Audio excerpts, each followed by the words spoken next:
2025. À Washington, on enclenche le mécanisme. Pas de troupes, pas de missiles, et pourtant, l'impact ressemble à une offensive. Dans les cercles financiers, on parle d'une véritable bombe atomique économique. La cible est claire, le cœur pétrolier du Venezuela. Mais en serrant l'étau autour de Caracas, les États-Unis viennent, sans vraiment le réaliser, d'accorder à leur adversaire stratégique numéro 1, la Chine, l'un des plus éclatants succès géopolitiques de la décennie. Pour saisir ce retournement spectaculaire, il faut examiner l'horlogerie minutieuse activée dès les premiers mois de 2025. Première frappe, l'annulation de la licence accordée à Chevron. En un instant, le dernier grand projet géré par un géant américain sur le sol vénézuélien est stoppé net. Environ 100 000 barils quotidiens s'évaporent des statistiques. Puis arrive le moment décisif. Le 2 avril 2025, Washington sort une arme inédite de son arsenal, les tarifs secondaires. Le signal envoyé au monde entier est sans détour. Achetez ne serait-ce qu'un baril de brut vénézuélien et vous subirez une surtaxe de 25% sur l'ensemble de vos exportations vers le marché américain. Autrement dit, ce n'est pas seulement Caracas qui est visé. C'est toute la planète commerciale qui reçoit l'avertissement. Comprenez bien la menace. Cela ne concerne pas seulement l'énergie. Si vous achetez du brut à Caracas, ce sont vos exportations d'électronique, de meubles ou de textiles qui deviennent invendables sur le sol américain. Car le tarif douanier moyen est de 2%, une surtaxe de 25% est une condamnation à mort commerciale.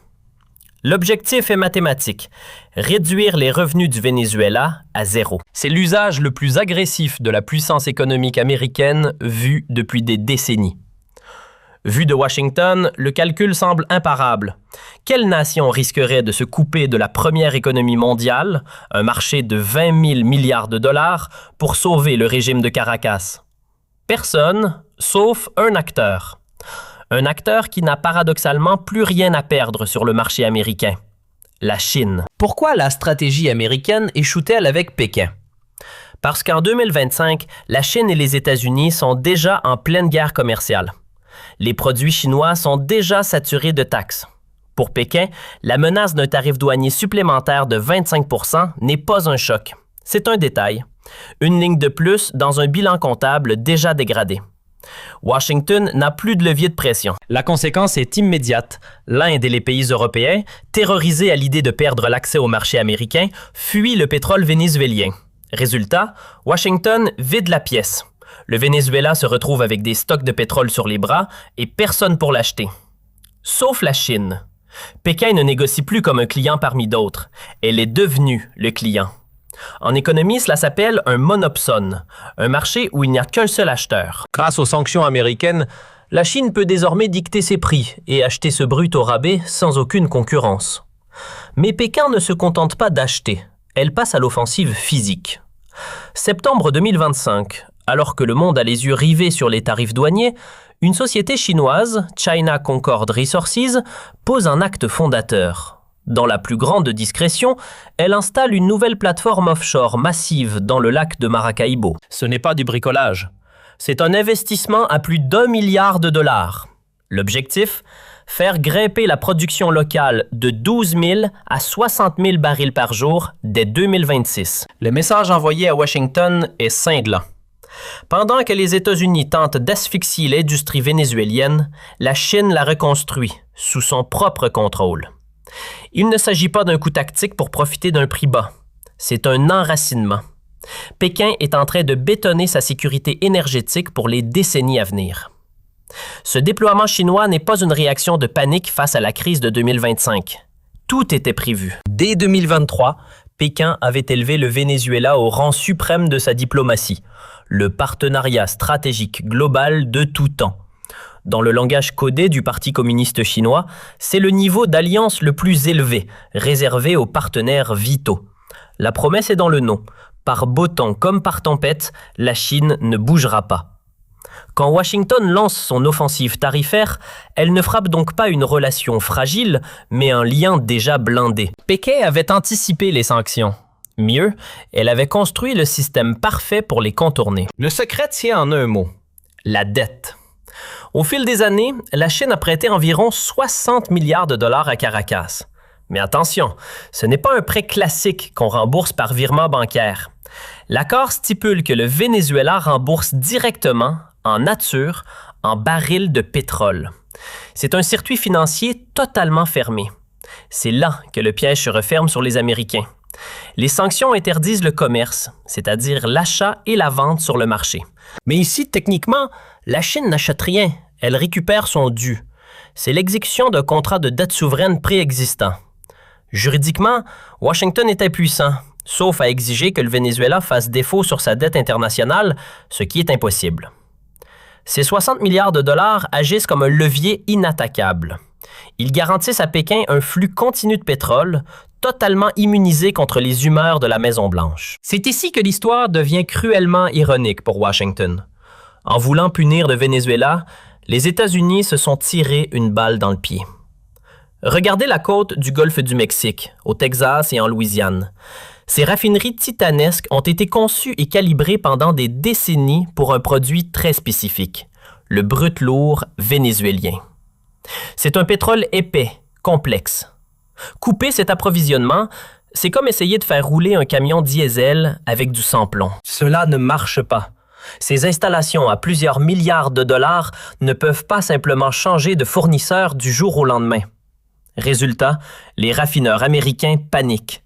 Ils doivent courir vers le Canada ou le Moyen-Orient, payer plus cher et engager des travaux colossaux pour adapter leurs machines.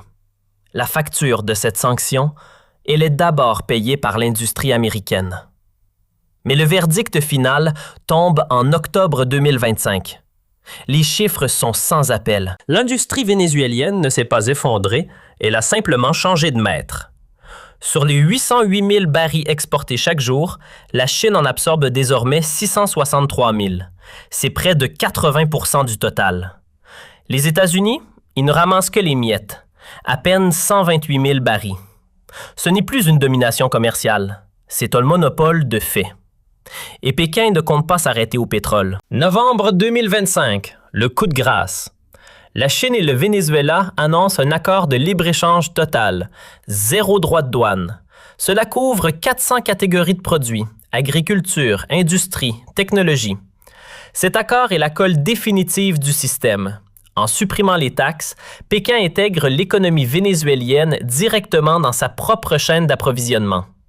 Le Venezuela n'est plus seulement une station-service pour la Chine. Il devient un marché captif pour les produits chinois. C'est un écosystème complet, bien plus difficile à détruire qu'un simple contrat pétrolier. Avec le recul, cet épisode restera gravé comme l'une des plus lourdes erreurs stratégiques de Washington. En coupant les vivres au Venezuela, les États-Unis pensaient forcer le régime à genoux. Leur erreur, avoir parié sur un monde qui n'existe plus. Ils ont joué selon les règles de l'ancien monde, un monde unipolaire où Washington était le seul centre de gravité financier. Mais la réalité a changé. La Chine a passé la dernière décennie à construire une architecture parallèle. Banque, chaîne logistique, alliance. Quand les sanctions sont tombées, le Venezuela n'est pas tombé dans le vide. Il a simplement atterri dans le filet de sécurité chinois. L'ironie est totale. Washington a offert, sur un plateau d'argent, les clés des plus grandes réserves pétrolières du monde à son rival systémique. Et tout ça dans sa propre arrière-cour. La carte de l'hémisphère occidental est redessinée. La Chine n'est plus un simple partenaire commercial lointain. Elle est devenue le garant, l'investisseur et le bouclier diplomatique de l'Amérique latine. Désormais, chaque décision prise à la Maison-Blanche devra intégrer une nouvelle variable, la réaction de Pékin. Le cas vénézuélien est la preuve définitive de la fin de l'hégémonie américaine absolue. Au 21e siècle, la coercition ne suffit plus. Pire, mal utilisée, elle renforce l'adversaire. Nous sommes entrés dans l'ère de la complexité stratégique, une ère où chaque mouvement brusque ne brise plus l'ennemi, mais remodèle l'échiquier mondial contre vous. La question qui se pose maintenant est la suivante. Selon vous, les États-Unis ont-ils définitivement perdu l'influence sur l'Amérique du Sud ou peuvent-ils encore inverser la tendance? J'attends votre analyse dans les commentaires. Et pour comprendre les prochains mouvements de ce grand jeu géopolitique, n'oubliez pas de vous abonner.